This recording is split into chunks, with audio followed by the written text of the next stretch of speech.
Cubs, base sa pag-aaral, ito yung mangilan-ngilan na sintomas na hindi maganda or unhealthy ang iyong stomach. Una, madalas na pagkakasakit. Or kung ikaw may mababang or mahinang resistensya.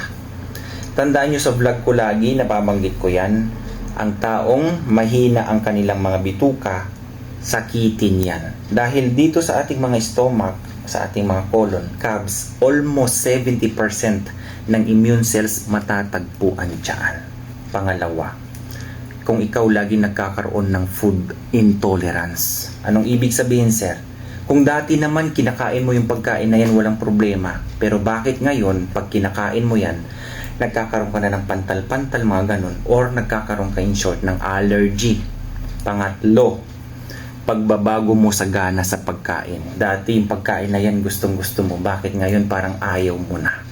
Okay? Hindi naman sa pagkadismaya o pagkaumay doon sa pagkain na yan, pero bakit nag-iiba ang panlasa mo? Pang-apat, kapag ikaw lagi kang nagkakaroon ng problema sa balat, tinutubuan ka na ngayon na acne, mga eczema, mga butlig-butlig na kung ano-ano diyang tumutubo sa balat mo, may kinalaman ang bituka mo dyan, kabayan. Panglima, labis na pagkapagod na kung iisipin mo, wala ka naman masyadong ginagawa.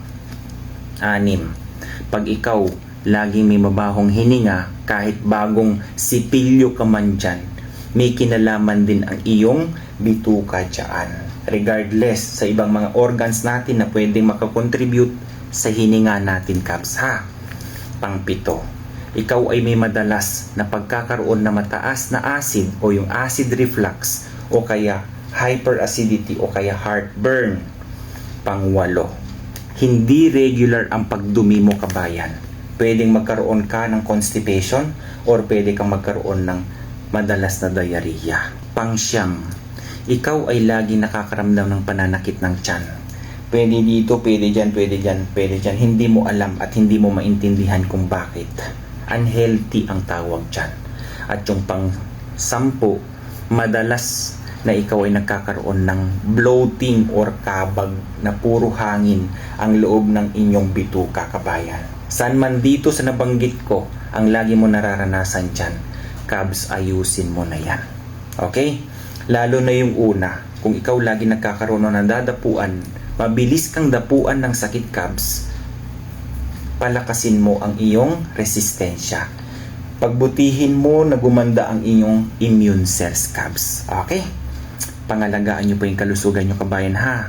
Malamang may mga nababanggit ako dito na parang binabaliwala mo. Baka pagdating ng araw, pag pinabayaan mo yan, magdudulot yan ng hindi magandang karamdaman. Okay? God bless everyone. Bye-bye.